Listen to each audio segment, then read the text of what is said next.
Eh bien, chers amis, bonsoir, bienvenue dans cette IDF Live at Home, troisième de son nom. Ce soir, on va parler du manque de bénévoles et de l'évolution constante de leur disponibilité, qui peut surtout rendre difficile la gestion de son association.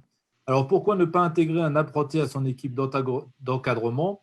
Aujourd'hui, on va faire un IDF Live spécial CFA et on va parler du brevet professionnel de la jeunesse, de l'éducation populaire et des sports, communément appelé le BPGEPS, option basketball, en compagnie de deux spécialistes, Ivano Ballerini, directeur technique régional, et surtout Jean-Marc Roudier, directeur du CFA Omnisport d'Île-de-France.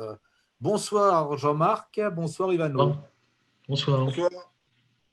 Alors, en cette période de confinement, Jean-Marc, comment occupes-tu tes journées? Alors, c'est assez chargé parce qu'on fait tout à distance. On maintient toutes nos formations en place autant que possible. Du coup, tous les référents, tous les coordonnateurs de formation qui sont chez eux relancent sans arrêt les formateurs, les apprentis, les élèves sur nos différentes formations et assure un petit peu de cette manière une continuité pédagogique, ce qui nous est demandé pour l'apprentissage, mais aussi pour d'autres formations qu'on met en place pour les jeunes sportifs. Voilà. Est-ce que vous avez une petite lisibilité par rapport aux différents examens qui doivent se passer, aux évaluations qui doivent se passer bientôt? Alors, on aimerait bien, concernant les diplômes sportifs, ça se met en place. Le ministère, visiblement, donne des directives auprès des directions régionales pour qu'on puisse avancer, en tout cas sur ces certifications, un petit peu à l'image du baccalauréat et le contrôle continu. On risque d'avoir pas mal d'aménagements sur les fins de formation et les certifications à venir. Et Ivano, bonsoir à toi. Comment occupes-tu tes journées en tant que responsable de la formation des cadres de la fédération? Je pense aussi que là, c'est un sacré chantier. Oui, c'est un chantier, puis c'est surtout beaucoup de présence face à cette merveilleuse machine qu'est l'ordinateur. On passe beaucoup de temps là-dessus et effectivement, on essaye de s'adapter au mieux face à cette situation. Donc, beaucoup de travail à distance, beaucoup d'oraux blancs, d'examens blancs à distance, beaucoup de communication comme ça et beaucoup de réunions aussi. Tu en sais quelque chose, Stéphane. Oui, j'en Donc, sais quelque chose. Oui. on est assez occupé, mine de rien. Tout le monde croit que le télétravail, c'est moins de travail. Et en fait, ce n'est pas du tout vrai. C'est beaucoup plus de travail, beaucoup plus de présence face à l'ordinateur, en tout cas. Alors, avant de rentrer dans le vif du sujet, pendant que Ivano va partager son écran, puisqu'il va nous parler du contexte des diplômes et de l'évolution de ces différents diplômes, qu'ils soient fédéraux, d'État ou même du CQP, n'hésitez pas à partager cette publication, n'hésitez pas à poser vos questions en direct. Bonsoir à tous, à Stéphane Chartier qui nous a rejoint, à Philippe Julien, à Album Borghi qui nous regarde. Donc, n'hésitez vraiment pas à partager cette émission que vous pourrez retrouver sur notre chaîne YouTube et sur Facebook après la diffusion. Alors, Ivano, les différents diplômes nécessaires à l'enseigne du basketball, c'est à toi. Oui, alors très rapidement, je vais essayer de dresser un paysage assez précis, mais assez rapide également, pour ne pas prendre trop de temps. Il y a des diplômes, donc dans le monde du basket, des diplômes sont nécessaires pour enseigner le basketball. Ces diplômes sont de différents types. Les premiers sont les diplômes fédéraux, des diplômes qu'on passe au sein de la Fédération française de basket. Il y a un diplôme sur lequel je reviendrai qui s'appelle le CQP, qui est le diplôme de la branche professionnelle du sport. Il y a plusieurs branches professionnelles, celle de la coiffure, celle de la métallurgie, il y en a une du sport. Et cette branche professionnelle a édité un diplôme qui s'appelle le CQP. Et il y a enfin les diplômes d'État, sur lesquels on va revenir un peu plus précisément. Et dans ces diplômes d'État, je vais essayer de faire un focus sur le BPGEPS et sur le CQP, qui est justement celui de la branche professionnelle sport, pour voir un peu quels sont les avantages d'avoir ces deux diplômes. Alors très rapidement, tout ça c'est conditionné par ce qu'on appelle le statut de l'entraîneur. Pour pouvoir entraîner au basket, il faut être titulaire d'un diplôme. Donc, l'esprit du statut de l'entraîneur, c'est à chaque niveau de pratique un niveau de diplôme. Et la fédération donc, s'organise autour de ces diplômes-là et vérifie qu'à chaque niveau de compétition, il y ait pour les entraîneurs un niveau de diplôme. Les diplômes fédéraux sont les diplômes d'animateur et d'initiateur. Ce sont les diplômes de la formation initiale. La plupart du temps, ils sont gérés par les ligues régionales ou, comme c'est le cas en Île-de-France, par les départements, les comités départementaux et les conseillers techniques fédéraux qui travaillent au sein de ces comités. Ces diplômes servent en quelque sorte à entraîner ou à animer les débutants, les jeunes joueurs, les jeunes joueuses. Et la plupart du temps, ce sont des diplômes qui sont réservés aux entraîneurs qui s'occupent des jeunes catégories. Le diplôme de la branche professionnelle, donc le certificat de qualification professionnelle, CQPTSBB, c'est un peu barbare comme sigle, ça veut dire certificat de qualification professionnelle de technicien sportif en basketball. C'est donc un diplôme qui permet d'entraîner jusqu'en National 3 masculine et jusqu'en National 2 féminine, qui permet, on en reparlera tout à l'heure, qui ne permet pas d'être employé à plein temps, et c'est ça la grosse différence avec le BP, et qui est fait pour les gens qui ont une activité annexe, c'est-à-dire qui ont déjà un métier, quel qu'il soit, et qui veulent, en termes de loisirs, quelquefois loisirs rémunérés, qui veulent entraîner quand même des gamins ou des adultes dans leur activité de loisirs associative. Et ce diplôme est fait pour eux. On va voir après les caractéristiques précises de ce diplôme. Et enfin, les diplômes de l'État, donc trois niveaux, enfin en tout cas trois directions différentes. Le brevet professionnel, le diplôme d'État, le diplôme d'État supérieur. JEPS, ça veut dire de la jeunesse, de l'éducation populaire et du sport. C'est des sigles aussi un peu barbares, mais ce sont les sigles officiels des diplômes d'État. Chacun de ces diplômes a un objectif métier particulier. C'est-à-dire que, un petit peu à l'image du permis de conduire, on passe ces diplômes en fonction de ce qu'on va faire avec. Si j'ai besoin d'un permis poids lourd, je ne vais pas passer le permis moto ou le permis auto, je vais passer directement le permis poids lourd. Là, c'est un petit peu pareil. Le brevet professionnel, le BPGEPS, donc, permet de faire tout un tas de choses, et je vais en parler ici. Il est déjà fait pour être, et c'est ça le point le plus important, être employé à plein temps dans une structure, c'est-à-dire qu'on peut être salarié à plein temps grâce à ce diplôme, et il permet de faire tout un tas de choses. Il permet d'encadrer pas mal de publics différents. Il permet de prendre en charge, si on veut le faire, l'administration, l'organisation de l'activité sportive, l'événementiel dans sa structure. Il permet d'animer les séances pour les plus jeunes, comme on l'a dit. Il permet d'intervenir dans le milieu scolaire, ce qui n'est pas le cas du CQP, on le verra. Et il permet d'entraîner au niveau départemental seulement. C'est-à-dire qu'on ne peut pas, dans le statut de l'entraîneur fédéral, grâce à un BP, on ne peut pas entraîner au-dessus du niveau départemental. Le gros point positif de ce diplôme, je le répète, c'est de pouvoir être employé à plein temps, ce qui n'est pas le cas des autres diplômes. Je ne reviens pas sur le DE et sur le DES, qui ne nous intéressent pour l'instant pas trop, mais sachez quand même que ces diplômes sont nécessaires pour entraîner au plus haut niveau, au pluriel, de la fédération. Le DES, c'est pour le très haut niveau, pour les niveaux professionnels, et le DE, c'est pour les niveaux intermédiaires, à partir de la nationale 2, en gros. Je terminerai ce rapide tour d'horizon par parler du CQP, donc, qui, lui, donc, est fait pour uniquement être en marche, en route pour dans une structure associative. On ne peut être employé qu'à temps partiel, c'est-à-dire 360 heures par an, ce qui correspond à peu près, grosso modo, à une dizaine d'heures par semaine, une saison sportive. Il permet d'intervenir dans le milieu scolaire, mais uniquement sur le temps périscolaire, c'est-à-dire qu'on ne peut pas intervenir sur le temps contraint, ce qu'on appelle le temps contraint. Il permet d'entraîner à tous les niveaux régionaux, ainsi qu'au niveau national, comme je l'ai dit tout à l'heure, jusqu'en National 3 chez les garçons et jusqu'en National 2 chez les filles. Et je conclurai ce rapide tour d'horizon, encore une fois, en disant que les détenteurs du brevet professionnel et du CQP sont les rois du pétrole, parce que d'un côté, ils peuvent être employés comme des salariés, employés à plein temps, et de l'autre, ils peuvent entraîner à un bon niveau de pratique, si le basket est leur passion. La conjonction des deux diplômes balaye en quelque sorte presque 95% des besoins de la population des jeunes entraîneurs, ou des entraîneurs confirmés d'ailleurs. Et c'est vraiment très intéressant de passer et le BP et d'être titulaire du BP et du CQP.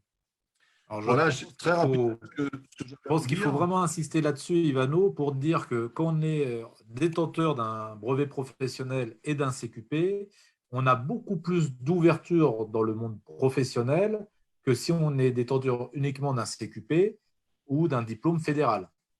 Absolument. Le CQP, d'ailleurs, ne permettrait pas, théoriquement, de trouver un emploi, puisqu'il est fait pour des gens qui ont déjà un emploi. Donc, c'est vraiment la conjonction des deux qui met beaucoup de possibilités au niveau de l'employabilité. Alors, j'ai une question de Chris Bonneau qui me dit à quoi correspond un brevet d'État premier degré? Je peux enlever Oui, tu peux enlever. Bon. Alors, à quoi correspond un brevet d'État? Alors, les brevets d'État premier et deuxième et troisième degré sont les anciens diplômes d'État. Ils ont existé pendant environ 25 ans. Oui. Ils ont existé pendant environ 25 ans. Alors, Ivano, on a une très mauvaise connexion parce qu'en plus, le temps n'est pas très bon du côté de chez toi. Ah oui, oui. Vous m'entendez là? Ça y est. Voilà. Donc, je disais, les brevets d'État sont les anciens diplômes d'État qui existaient pendant environ 25 ans et qui maintenant n'existent plus officiellement. Un brevet, enfin un diplôme d'État, lorsqu'on en est titulaire, on en est titulaire à vie. Donc, il y a eu pendant quelque temps des procédures d'équivalence entre les anciens diplômes d'État, donc les brevets d'État, et les nouveaux. Donc, il y a tout un tas de procédures sur lesquelles je ne vais pas revenir, mais ils sont toujours, si vous avez un brevet d'État, il est toujours valable pour vous. D'accord ? Vous ne pouvez plus le passer parce qu'il n'existe plus, mais en tout cas, il est potentiellement utilisable. Vous pouvez le transformer en un DE ou quelque chose comme ça, avec des procédures particulières sur lesquelles je ne vais pas m'étaler. Surtout, ne jetez pas votre diplôme, surtout. Alors, Jean-Marc, avant que tu déroules sur l'organisation du BPGEPS, une question en direct. Peut-on salarier quelqu'un qui est en formation BPGEPS? Tout à fait. Alors, on verra ça après dans le cadre de l'apprentissage ou des statuts de salariés en formation. Mais pour compléter ce que disait Ivano, en fait, les brevets d'État qui étaient les anciens dispositifs de diplôme du ministère des Sports ont tous basculé dans des diplômes qu'on appelle à unité capitalisable, AUC, progressivement. Et en fait, même si on appelait BE1, BE2, BE3, on retrouve une certaine équivalence sur les niveaux de diplôme.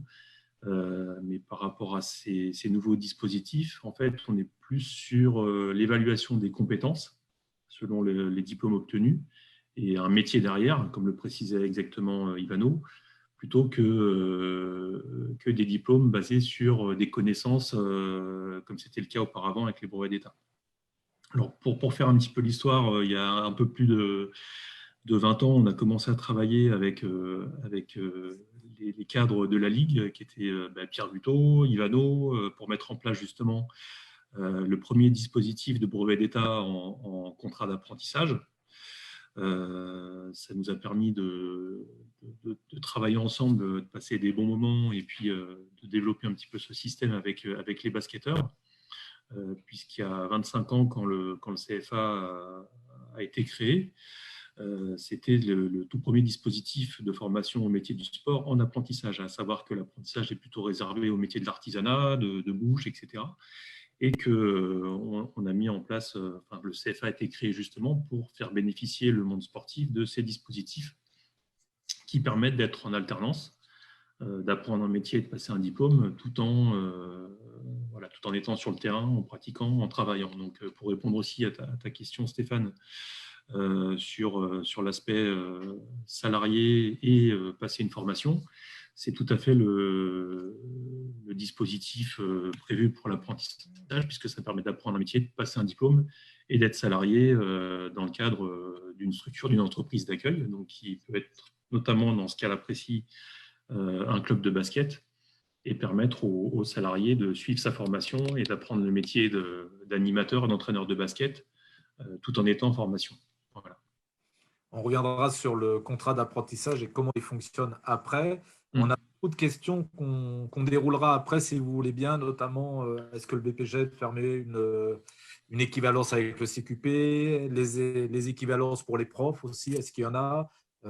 Toutes ces questions, on y répondra après. N'ayez pas peur. Jean-Marc, alors, on va rentrer dans les méandres du BPGEPS, l'organisation du BPGEPS et le déroulement de la formation. Tout à fait.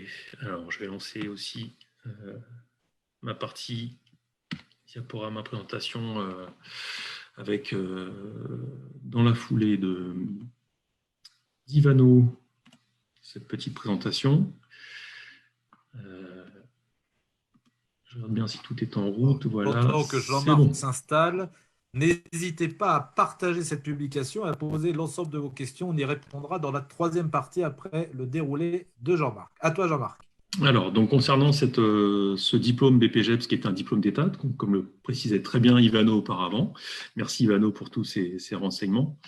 Je vais commencer par la deuxième partie de cette diapo où effectivement les activités principales d'un apprenti en structure sont celles que présentait justement Ivano, à savoir qu'il peut encadrer les publics dans son entreprise d'alternance, à la fois sur le terrain, mais aussi sur tout ce qui est administratif, dans le suivi courant d'un club, que ce soit la gestion des licences, les inscriptions des licenciés, la planification des matchs ou l'organisation d'événements. Voilà, pour cette formation, en tout cas pour le CFA et qui se déroule sur notre site de Paris, à savoir que le CFA Omnisport a mis en place cette formation à destination des basketteurs porte de Saint-Cloud dans le 16e.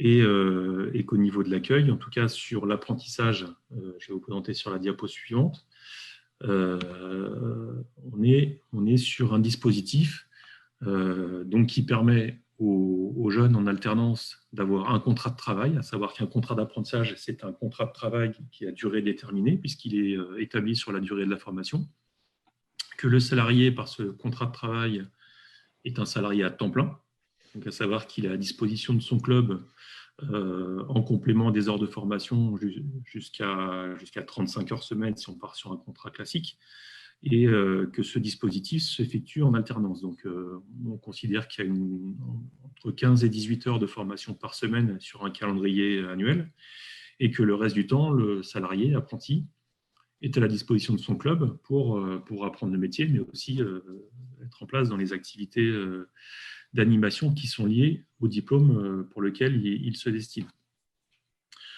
C'est une formation théorique et pratique.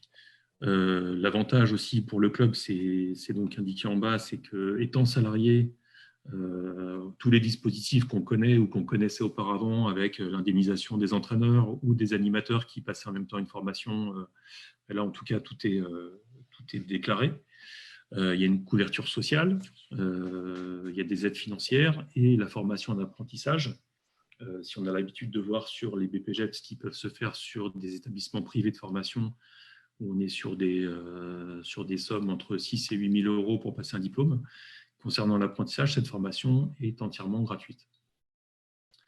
Voilà, donc sur les deux photos qui animent cette diapo, on a donc une partie qui se déroule sur le terrain, une partie en formation avec les intervenants, et toute la mise en pratique de cette formation, de cet apprentissage, après, se met en place dans les structures par le biais d'alternance.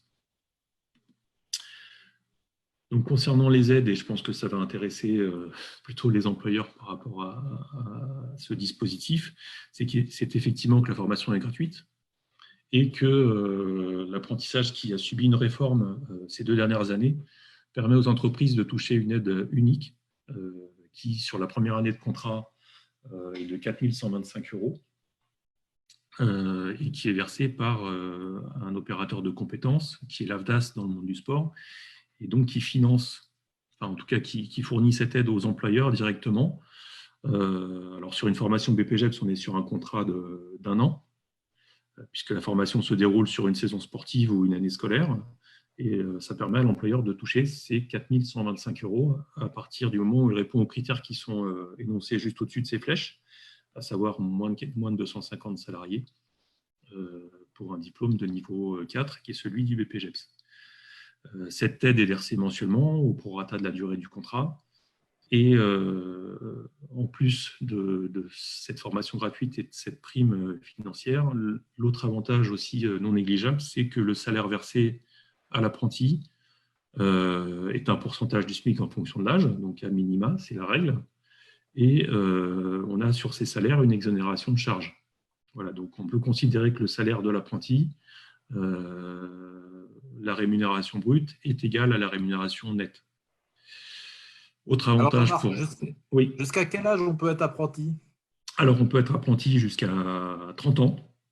C'est des nouvelles dispositions aussi qui ont été mises en place. Avant, c'était 26 ans l'âge limite. Là, on peut aller jusqu'à 30 ans, et voire plus, même si on enchaîne des contrats d'apprentissage. Et c'est à partir de 16 ans. Donc, pour passer un brevet professionnel, il vaut mieux être majeur au moment du passage des examens. Donc, on peut dire qu'on peut rentrer en formation au CFA à partir de 17 ans sur ce diplôme du BPGEPS. Voilà, donc je passe à la diapo suivante. On viendra après sur les questions éventuelles. Donc, concernant l'âge de l'apprenti, c'est indiqué sur cette diapo, de 16 à 29 ans pour l'apprentissage au sens large. Mais donc, je disais, 17 ans, c'est préférable pour les éducateurs sportifs en termes de responsabilité par rapport à la majorité une fois que le diplôme est obtenu. Et pour entrer en formation chez nous, il y a un niveau minimum, à savoir que notre projet en termes de formation et de public, c'est de permettre à des jeunes qui sont intégrés dans une pratique sportive de niveau intermédiaire ou de haut niveau de pouvoir suivre cette formation tout en étant pratiquants et impliqués dans leur structure club. Donc c'est pour ça qu'on a des prérequis qui sont à la fois d'être licencié à la fédération, mais aussi pratiquants à un certain niveau. Sur cette deuxième partie de diapo, il y a tout le processus en fait, qui est maintenant obligatoire par rapport à cette réforme de l'apprentissage. Donc il y a des tests de sélection.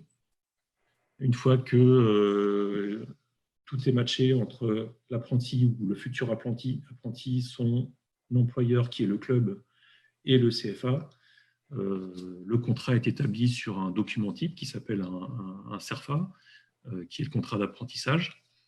Ce contrat est enregistré auprès de l'AFDAS, qui est donc l'opérateur de compétences du secteur du sport, comme je vous l'ai indiqué.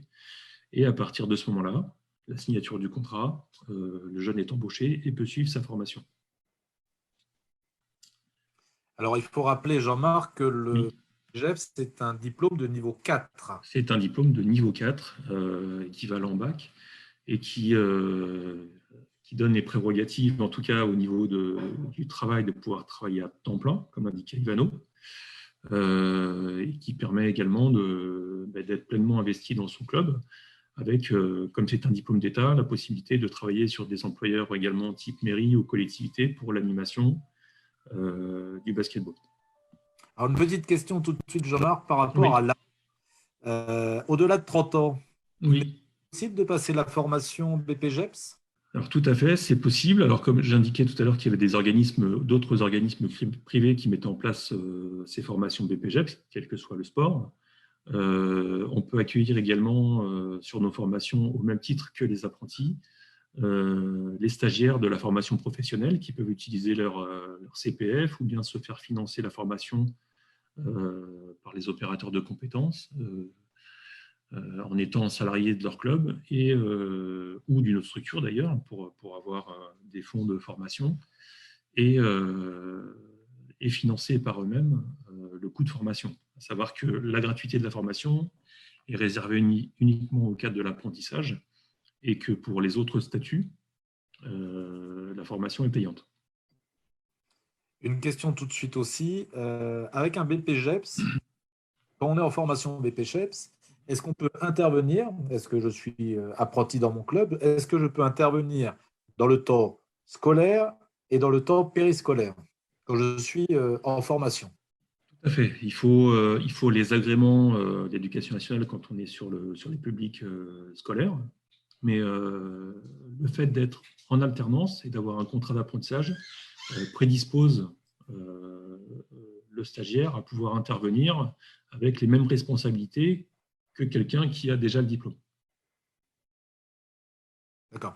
Comme le précise Laurence Gaduel, est-ce qu'au milieu scolaire, il est souvent exigé la carte professionnelle en même temps pour l'intervention? Est-ce que Alors, oui, tout à fait. Et dans ce même cadre de l'apprentissage et de la formation en alternance, dès l'entrée en formation, en fait, les stagiaires peuvent se faire délivrer. Enfin, en tout cas, ils ont l'obligation, puisqu'ils interviennent déjà contre rémunération, ils ont un salaire, c'est la loi. Ils doivent demander leur carte professionnelle auprès de la jeunesse et sport. Et on peut rappeler ce C'est-à-dire que auprès de la la carte direction. professionnelle est obligatoire quand on encadre. Et quand on est rémunéré. Et il faut la demander pour tous les diplômes d'État auprès de la direction régionale jeunesse et sport de son lieu d'habitation. Alors, ça se fait par informatique maintenant, hein. Ça se fait par informatique, ça se fait très par rapidement. Internet. Voilà, donc je reprends le déroulé avec une rapide. Alors, ça va plutôt intéresser, je pense, les employeurs, les clubs employeurs, concernant les dispositions du contrat d'apprentissage, où il faut que le jeune soit suivi par un tuteur qui est déclaré sur le contrat ou un maître d'apprentissage. Et concernant les associations sportives, puisque c'est majoritairement les employeurs de nos apprentis, à la fois le président peut être tuteur, mais également les titulaires du diplôme équivalent ou avec une expérience conséquente dans l'animation, et sont en charge du suivi de l'apprenti pendant toute la durée de sa formation. Une petite nouveauté par rapport à la réforme, et là aussi ça peut intéresser les employeurs potentiels, c'est que le maître d'apprentissage désigné dans son entreprise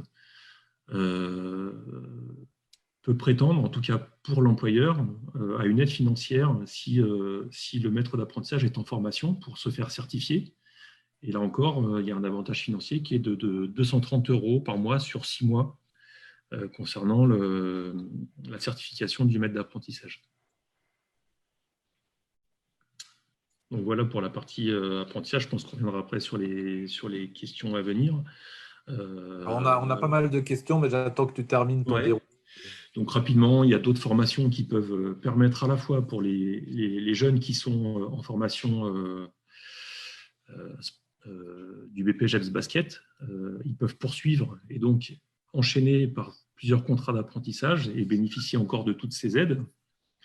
En enchaînant par exemple sur un BPJEPS Activité physique pour tous, qui leur permet d'être animateurs multisports auprès de différents publics. Donc, c'est un diplôme qui est très prisé par les collectivités notamment. Et on mettra en place aussi à la rentrée prochaine un BPJEPS Activité de la forme pour les cours collectifs.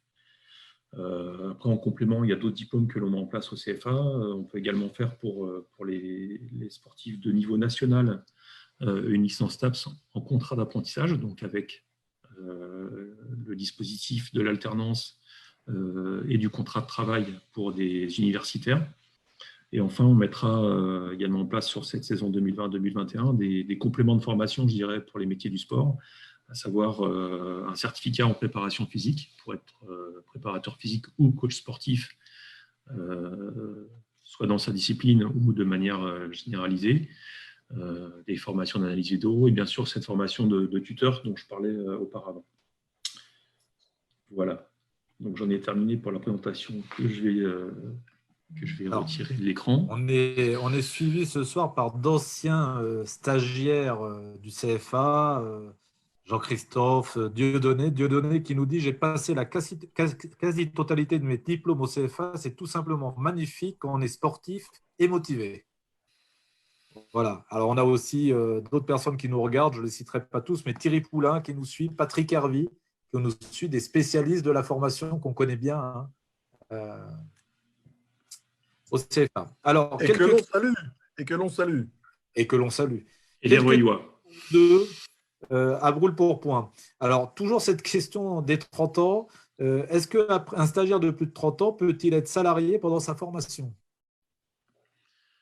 Alors, s'il est salarié par son club, oui.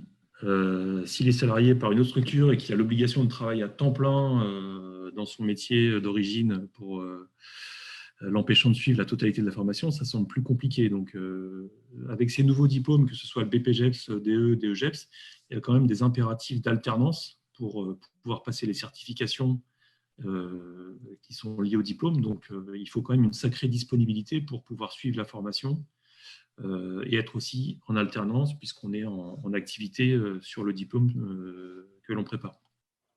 Alors, on reprécise bien, Donc, oui et non.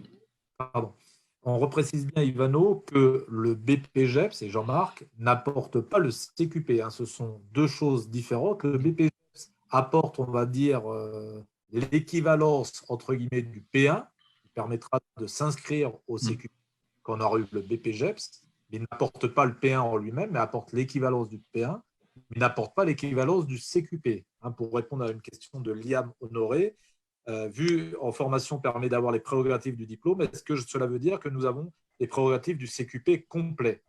Donc non, ce n'est que le P1. Confirmez bien. Absolument. Oui, oui.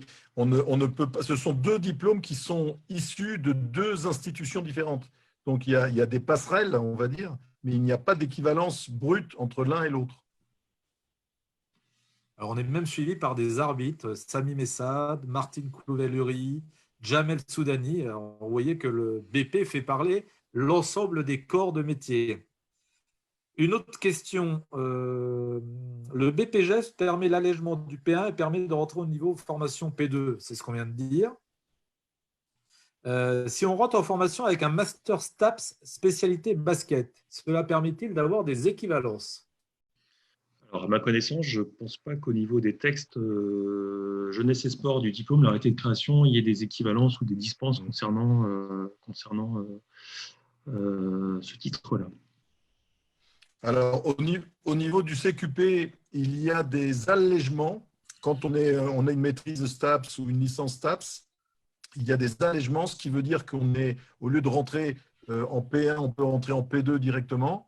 En revanche, pour le BP, je crois savoir qu'entre le ministère, l'ex-ministère des Sports, parce qu'il est bientôt mort malheureusement, et le ministère de l'Éducation nationale, il n'y a jamais eu trop de passerelles bien huilées. Donc la réponse est non. Alors, pour le CQI, pour le juste BP, excuse-moi Ivano, juste sur la mise en pratique, on peut effectivement, selon les profils, mettre en place des allègements de formation. Mais en tout cas, il n'y a pas de dispense par rapport au contenu de ce diplôme et le découpage en UC réglementairement. Voilà. Et idem si je suis professeur. pareil. Est-ce qu'une personne, une question de Stéphane Pakis, est-ce qu'une personne titulaire d'un CQP complet peut être tuteur d'un apprenti BPGEPS? Alors, la réponse est à confirmer. Peut-être oui, peut-être non. Voilà. À partir du moment… Alors, il y a deux critères qui peuvent faire office de référencement en tant que tuteur. C'est l'expérience. Alors, à la fois le titre équivalent ou supérieur à celui passé par l'apprenti, mais également l'expérience ou la responsabilité donnée dans la structure. À savoir qu'il peut y avoir aussi une équipe tutorale pour le jeune apprenti. Donc, même s'il y a un tuteur qui est désigné sur le contrat, un autre tuteur peut faire partie de l'équipe tutorale et accompagner l'apprenti dans sa formation. Alors, pour bien tout comprendre, côté pratique, le rythme de ce diplôme est lequel? Alors, sur l'alternance, comme je vous l'indiquais, on est par rapport à ces publics calés sur une année sportive, une saison sportive. Donc, les jeunes rentrent en formation généralement fin septembre, début octobre, et en sortent au mois de juin, si tout se passe bien avec le diplôme. Et dans le cadre de l'alternance, on est plutôt calé sur des semaines scolaires où l'apprenti est en formation 4 à 5 demi-journées au CFA et le reste du temps à la disposition de l'entreprise. À savoir également que pendant les vacances scolaires et notamment les mercredis de l'année scolaire classique, il n'y a pas de cours puisque généralement c'est les temps d'activité en club. Donc, durant les temps de vacances scolaires, notamment les semaines de la Toussaint ou février ou Pâques, les apprentis sont pleinement à la disposition de l'employeur, donc peuvent être à temps plein sur les structures clubs pour animer des stages de vacances, mettre en place des activités sur les clubs, etc. Jean-Marc, toujours une question pour toi. Comment s'articule la formation par rapport aux différents contenus? Alors, sur les BPGEPS, on est donc sur un découpage en 4 unités de compétences, 4 UC. Les UC 1 et 2 sont les UC transversales, à savoir qu'elles sont communes à tous les BPGEPS. C'est ce qui permet aussi de pouvoir rebondir sur d'autres BPGEPS, et notamment des métiers d'éducateur multisport. C'est que être titulaire déjà d'un BPGEPS dans sa discipline permet d'enchaîner sur un autre BPGEPS en ne passant que la moitié du diplôme, puisque les UC 1 et 2 sont acquises et validées pour l'ensemble des BPGEPS. Après, on retrouve les UC 3 et 4 qui sont spécifiques à la mention sportive du diplôme, avec donc une UC3 qui est plus dans l'animation et l'UC4 dans le développement et les techniques de la mention. Et il faut rappeler également que pendant cette formation, il y a des cours théoriques, mais il y a aussi beaucoup de cours pratiques sur le terrain avec des enfants. Il y a des Tout à classes fait. pour faire cobaye, entre guillemets, et les stagiaires peuvent s'exercer à la pratique. Oui, alors sur le CFA, les contenus de formation sont donc à la fois théoriques et pratiques, on a à disposition les installations sportives, mais également des publics pour que les apprentis puissent encadrer sous la supervision des formateurs, et notamment l'équipe technique régionale qui intervient en partenariat avec nous, sont là pour accompagner les jeunes et apporter tous les éléments et les contenus fédéraux liés à la pratique du basket. Alors, une question, où est-ce que je peux trouver la documentation que vous avez présentée? Donc, la documentation, c'est un PowerPoint que Jean-Marc a fait en retour. Vous pouvez aller soit sur le site directement du CFA. Du CFA. Sinon, excuse-moi Stéphane, on a un flyer également qui a été mis à disposition, qu'on peut partager également sur le site, ou alors tout est effectivement consultable sur le site internet du CFA MISPORT. Voilà. Et puis, vous retrouvez aussi les informations sur le site internet de la Ligue, puisque nous travaillons en partenariat depuis un certain nombre d'années maintenant, comme tu l'as rappelé. Et Oui, on profite pour faire ça un ne nous hommage à rajeunit Pierre pas. Buteau. Ivano avait Non, des ça cheveux à ne l'époque. rajeunit pas. Tu avais plus de C'est cheveux à ça, l'époque, Ivano, hein. c'est ça. Et on fait un hommage à Pierre Buteau, qui nous a quittés trop tôt, mais qui a été fondateur aussi du brevet d'État premier degré au CFA. Quand est-ce que les inscriptions pour la saison 2020-2021 s'ouvriront? Alors, c'est en cours actuellement, on reçoit les dossiers de candidature. C'est téléchargeable sur le site internet. Juste en complément et par rapport à la situation actuelle, la situation sanitaire et justement les impératifs liés à ces dispositions. Concernant les formations BPGEPS qui débuteront prochainement, il y a des impératifs administratifs et notamment une étape qui s'appelle les tests exigibles à la formation, les TEP. Et pour les différents diplômes du BPGEPS, l'intégralité des TEP pour l'instant est repoussée jusqu'au début de formation. Donc, tous ces impératifs et ces délais qui étaient antérieurs au début de la formation sont donc pour l'instant exceptionnellement balayés. Donc, il est temps de poser candidature et ça peut être fait, je vais dire, jusqu'à début septembre ou plus tard pour intégrer la formation. Sachant qu'au préalable, il faut être titulaire du PSC1, qui est obligatoire pour tout diplôme d'État, donc la formation au premier secours. Il faut un certificat médical et il faut être à jour de ses obligations militaires. Voilà. Question d'un club de Dormar Basket. Est-ce que la gestion sportive des week-ends rentre dans la formation du BPGEPS? Alors, la réponse est oui. Ça rentre dans le temps de travail. Et tout comme, je dirais, la pratique personnelle de l'apprenti, c'est-à-dire que si, là je donne quelques indices pour les clubs qui seraient à un niveau national et qui souhaiteraient s'engager sur la voie de l'apprentissage avec un jeune joueur qui souhaite aussi s'investir dans le club, on peut intégrer dans le contrat du jeune le fait qu'il soit également en pratique personnelle. Donc, il y a ce côté double projet où le club peut aussi s'engager à former un de ses licenciés, mais aussi à former un de ses joueurs, à être un petit peu représentatif dans ses équipes d'animation ou d'entraîneurs en lui proposant la formation en apprentissage. Alors, une autre question, le BPGEPS me permet d'entraîner à quel niveau? Alors, on rappelle que le BPGEPS ne rentre pas dans le statut de l'entraîneur, donc n'est pas un diplôme fédéral, mais un diplôme d'État. Et les classes sont composées de combien de candidats, Jean-Marc? Les promotions, dire. Les promotions, on tourne généralement entre 15 et 20 stagiaires. Notre capacité d'accueil, c'est sur cette formation 25 places, mais en toute cohérence et par rapport aux autres promotions qu'on a sur le CFA, on est généralement entre 15 et 20 stagiaires. Alors, une question très technico-pratique, là, très pratique même, de Odile. Le PSC1 devait être passé le 15 mars par notre jeune futur apprenti. La formation a été annulée en raison du Covid-19. S'il ne veut pas trouver de session d'ici fin juin, que se passe-t-il pour son inscription?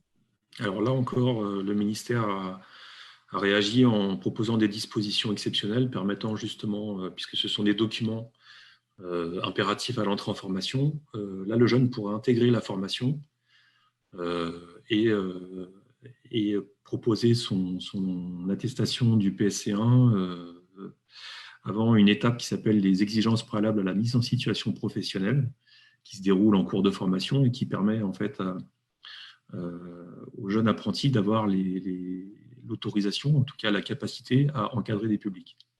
Donc il y a un délai supplémentaire qui est accordé pour tous les impératifs administratifs liés à l'entrée en formation. Est-ce qu'un entraîneur qui rentre au BP avec un CQP déjà en poche doit suivre l'ensemble des UC ou a-t-il une dispense de certaines UC? Il y a des dispenses UC, tout à fait. Sur la partie 3 et 4, il y a des dispenses d'UC. Voilà, puisqu'il ne repasse pas tout ce qui est partie P1 du CQP.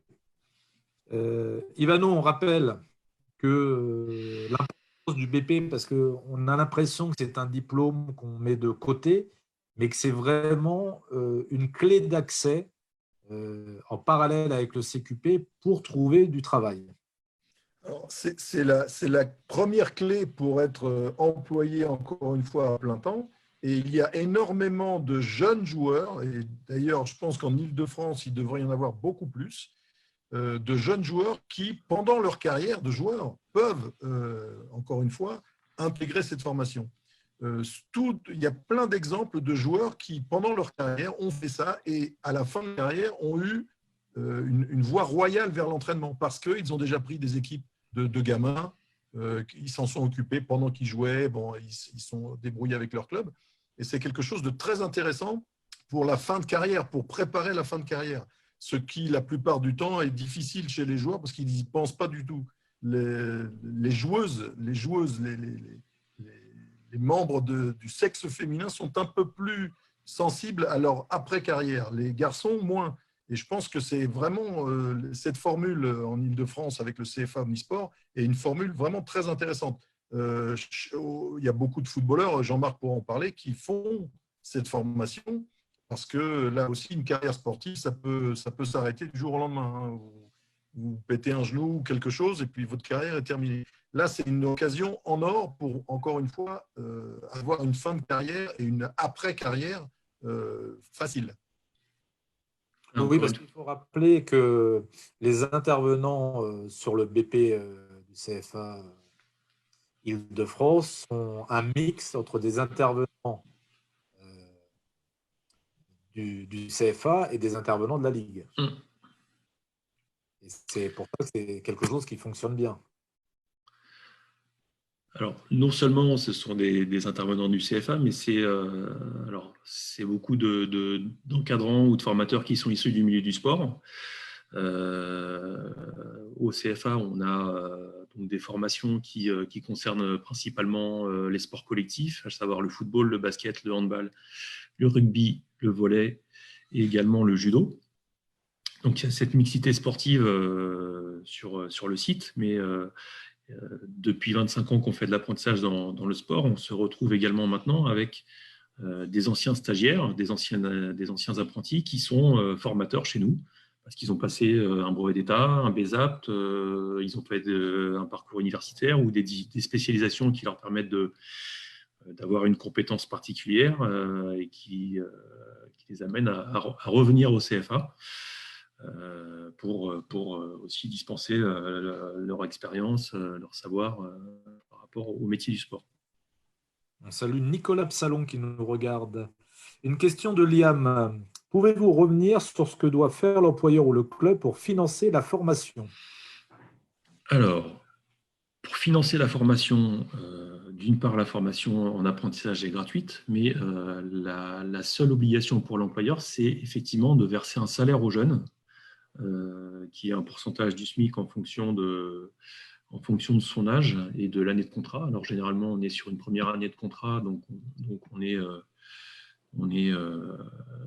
sur des montants qui sont… alors, je vais soit les afficher, soit vous les indiquer, mais pour un jeune qui a entre 18 et 20 ans, l'obligation pour l'employeur, c'est de lui verser 43% du SMIC, à savoir un peu plus de 650 euros.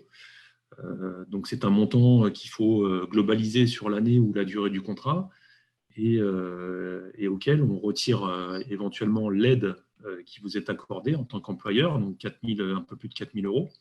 Donc, si on considère un contrat d'apprentissage de 10 mois qui coûterait environ 6 500 euros à l'employeur en salaire, on retire 4 125 euros d'aide. Donc, ça reviendrait à un coût de 2 500 euros lissés sur 10 mois, c'est-à-dire 250 euros par mois. Donc, je ne sais pas si actuellement, il y a des emplois qui permettent de rémunérer, enfin, je ne crois pas d'ailleurs, qui permettent de rémunérer un salarié à temps plein à 250 euros par mois, mais tout ça, c'est dans la légalité, c'est avec une couverture sociale, c'est avec des avantages pour l'apprenti, pour l'employeur, même si au bout, il y a un diplôme. Voilà, donc en termes de coûts, vous avez pas mal de sites, soit de sites gouvernementaux, soit des sites de soutien à l'apprentissage qui vous indiquent effectivement tout le coût d'un apprenti. Mais en tout cas, la vraie rémunération, enfin le vrai coût pour l'employeur, c'est de verser un salaire aux jeunes. N'hésitez pas à poser vos questions, même après ce live où la Ligue Île-de-France y répondra et demandera conseil aux professionnels. Une question de notre club de basket. Combien de temps dure la formation pour devenir tuteur et est-ce que cela est payant? Alors, la formation pour devenir tuteur, c'est pareil, c'est une nouveauté, donc ça peut se faire en plus à distance parce qu'on développe la formation avec la Fédération nationale des CFA du sport auquel on est rattaché. Cette formation a un coût, mais qui est prise en charge par l'OPCO du sport, donc à savoir l'ABDAS. Donc cette formation, elle a un coût nul pour l'employeur s'il se fait prendre en charge cette formation. Pour la durée, je crois qu'on est sur 4 journées. On est en train d'évaluer si on fait tout à distance ou si on impose aux tuteurs de venir en présentiel sur le lieu de formation, ce qui serait une bonne idée pour faire le lien avec les employeurs et les tuteurs. Voilà, bon, s'il y a des informations à venir, soit nous contacter directement pour la formation de tuteur, pour qu'on puisse échanger là-dessus et mettre en place les process. Pour rebondir sur ce que tu as dit, Jean-Marc, par rapport au coût de la formation, chargé ou pas chargé? Ça a coupé, excuse-moi Stéphane. 600 euros chargé ou non chargé? Pour le salaire de l'apprenti? Oui. Alors, comme je l'indiquais, le salaire de l'apprenti n'a pas de charge dessus, hormis, je crois, les cotisations sur l'action du travail. Donc, on peut considérer que c'est le brut est égal au net. D'accord. Une question, alors là, Jean-Marc, certainement, on a parlé de délai accordé pour passer le PSC1. On a plus de temps pour passer sa JAPD? Alors, la JAPD, concernant la JAPD, soit, c'est les mêmes dispositions. On a le délai qui est élargi, mais il faut montrer qu'on est à jour de ses obligations militaires, donc effectivement être recensé dans un premier temps et passer la JAPD dans le deuxième temps. Donc tout ce qui est convocation à la journée, etc., à venir, ça peut faire office de validation. Le mieux dans ce cas-là, c'est d'anticiper la journée d'appel et de demander à son bureau du service national d'avancer cette date de JAPD. Une autre, et là, les questions tombent en ce moment, hein. Une question à laquelle on n'a pas répondu. Quels sont les critères de sélection pour entrer au BPGEPS? Alors, sur l'entrée au BPGEPS, il faut être licencié. Alors, il y a les dispositions du diplôme, qui sont celles du ministère Jeunesse et Sport. Donc, il faut avoir une expérience d'1 an de pratique du basket, à minima. Et il faut avoir une expérience, je crois, de 80 ou 120 heures d'animation auprès d'un public. Donc ça, généralement, les clubs, quand ils proposent un candidat, il y a ces dispositions-là. En plus de ça, au niveau du CFA et par rapport à l'objectif final de cette formation, on impose que le postulant, le candidat, ait un premier niveau de diplôme fédéral. Alors à ça, il y a une principale explication, c'est que comme les intervenants principaux au niveau basket sont les intervenants de la Ligue, notre volonté commune, c'est de former des gens qui ont un profil entraîneur de basket et pas uniquement animateur comme le prédispose le diplôme du BPGEPS. Et aussi par rapport aux passerelles CQP BPGEPS, la finalité est aussi celle de pouvoir enchaîner tout de suite ou embrayer sur le CQP complet avec une équivalence avec le P1 du CQP qui est proposé par la Ligue. Alors, une question. Oui. Pour compléter, je dirais que c'est sur le plan non officiel, ce qu'il faut surtout, c'est être motivé. C'est-à-dire que je suis joueur, j'ai 18, 20 ans, 22 ans. Je sais déjà que l'entraînement m'intéresse. Alors, l'entraînement des plus petits, des plus jeunes, mais à terme, l'entraînement des adultes, ça m'intéresse. Je suis motivé par ça. Et en général, ceux qui sont motivés réussissent. C'est comme dans toute chose, dans toute formation, c'est la motivation qui fait beaucoup. Donc, il faut être motivé, il faut être, encore une fois, poussé vers ce métier-là.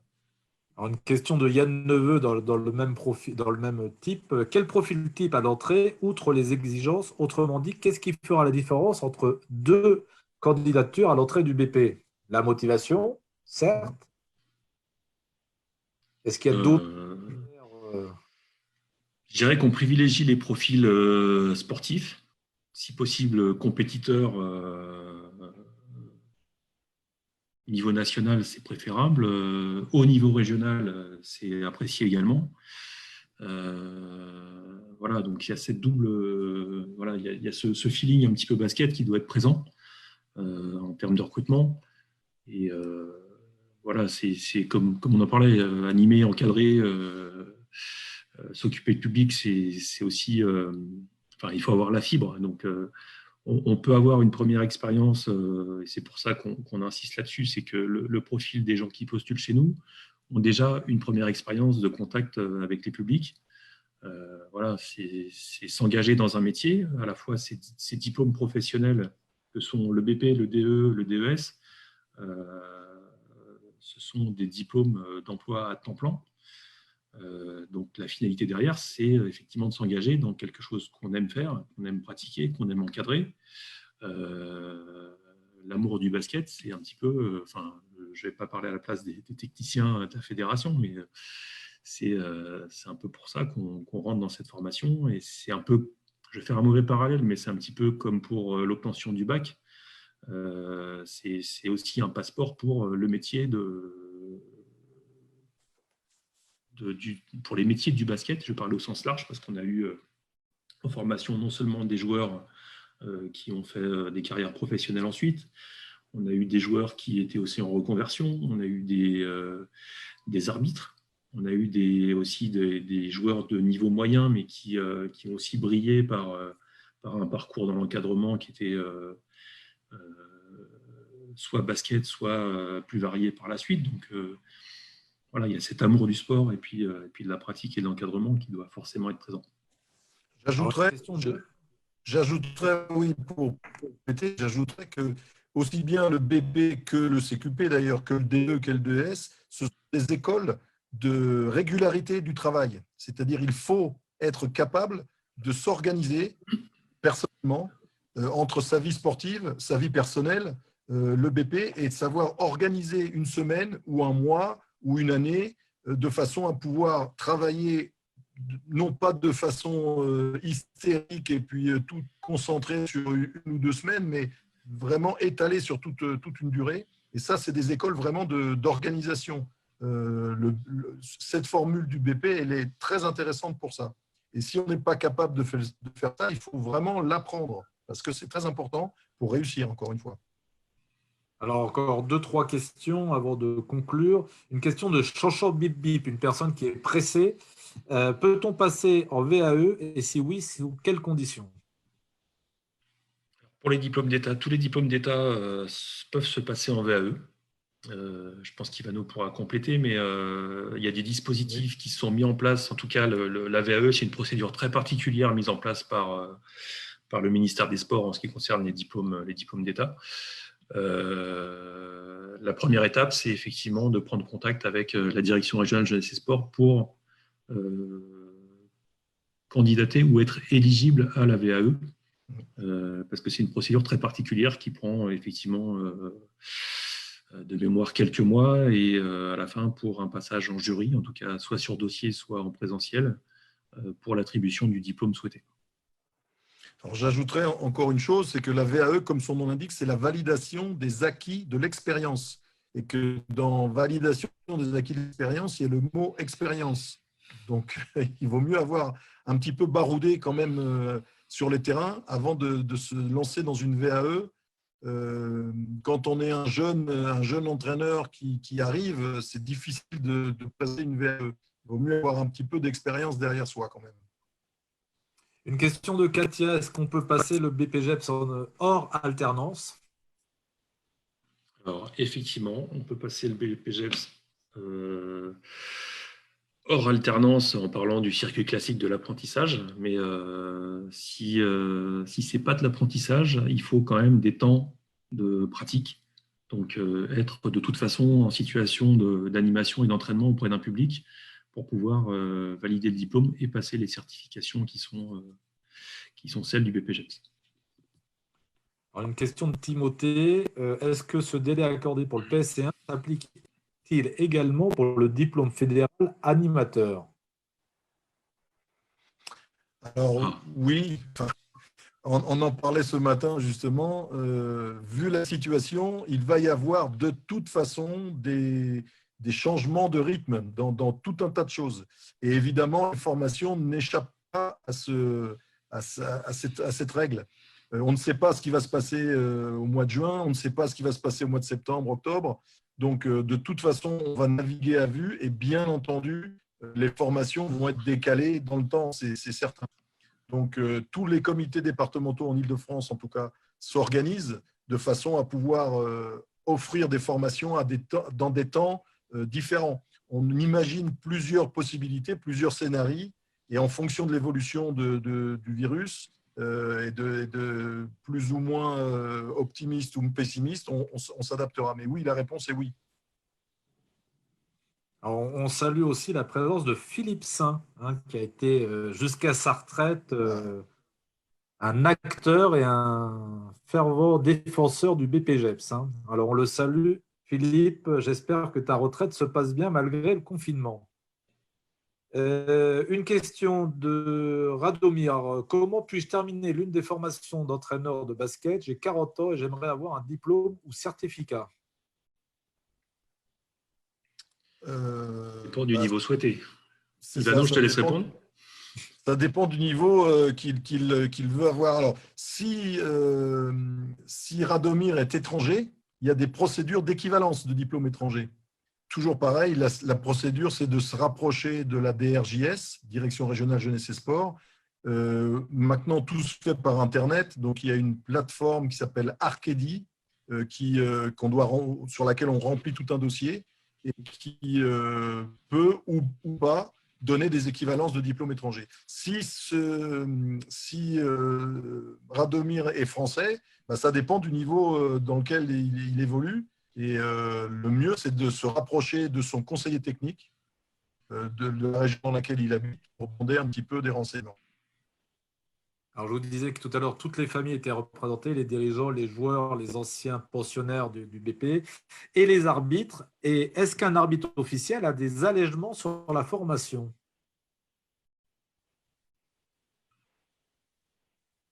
Ivano?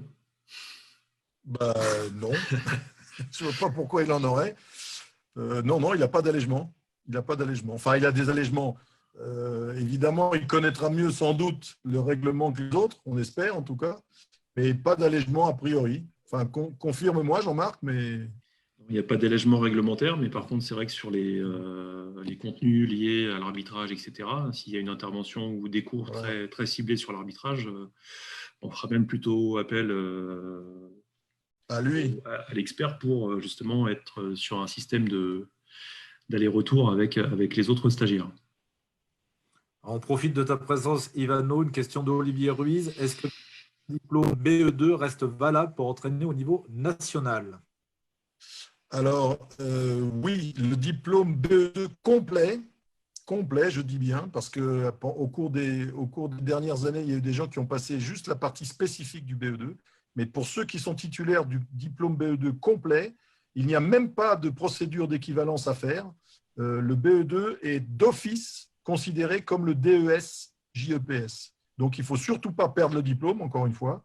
Et la présentation de ce diplôme vaut, et en tout cas donne toutes les prérogatives du DES. Donc, on peut entraîner au plus haut niveau possible. Mais je dis bien et je répète qu'il faut être titulaire du BE2 complet, partie spécifique et partie commune.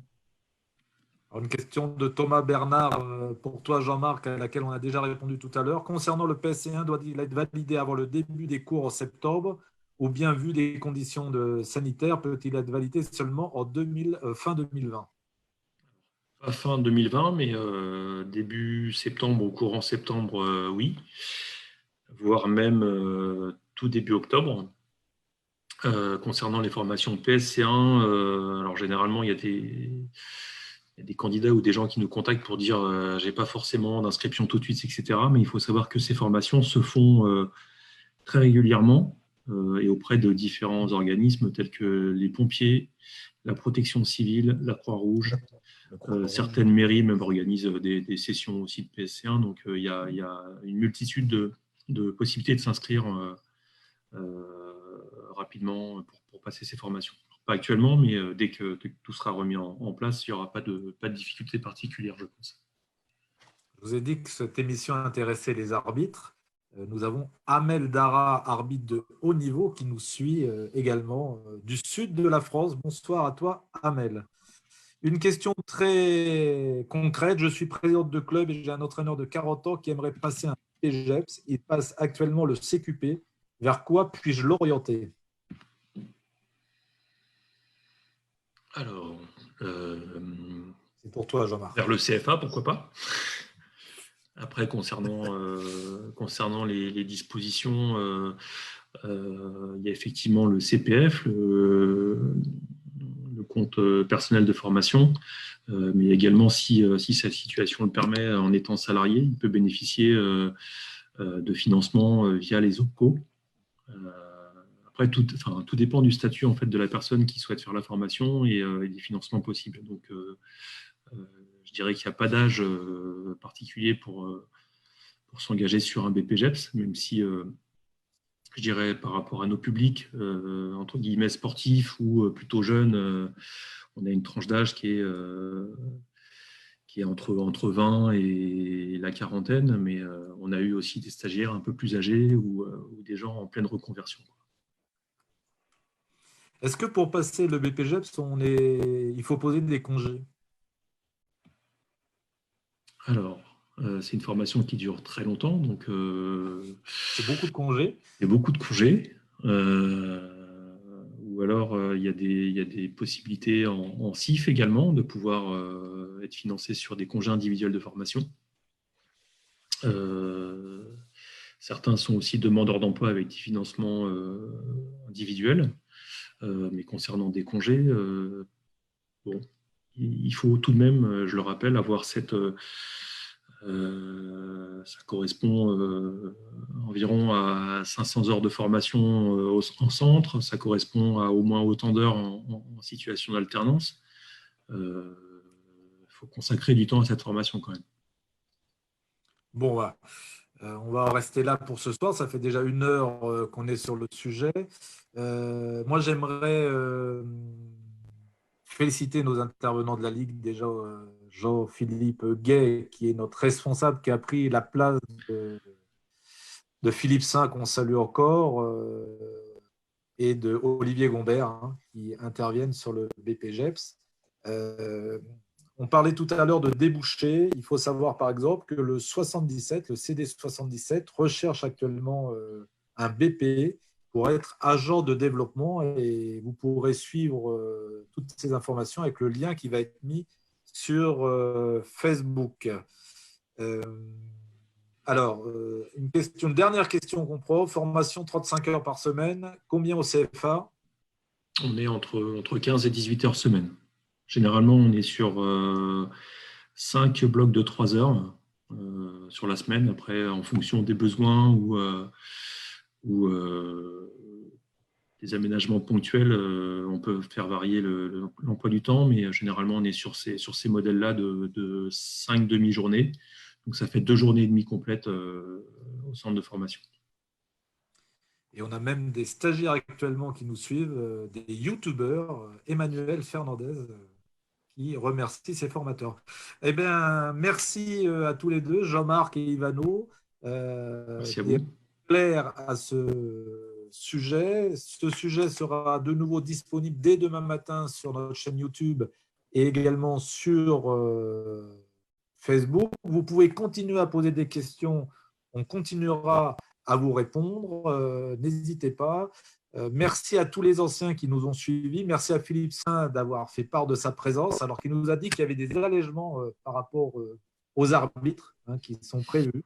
Voilà, il maîtrise encore les secrets du PBGS. Merci de ces réponses précises et rendez-vous très prochainement pour un prochain IDF Live. N'hésitez pas, chers amis du basket, si vous avez des sujets sur lesquels vous voulez des réponses, n'hésitez pas à les transmettre à la Ligue Île-de-France. Nous ferons un plaisir de préparer des émissions qui vous concernent et au plus proche de vous. Jean-Marc, Ivano, je vous souhaite une très belle soirée.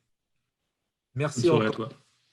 Et bonne réunion encore en visio, puisqu'on passe nos temps dans des réunions visio. Alors, bon courage à vous deux. Merci à tout le monde et bonne fin de soirée.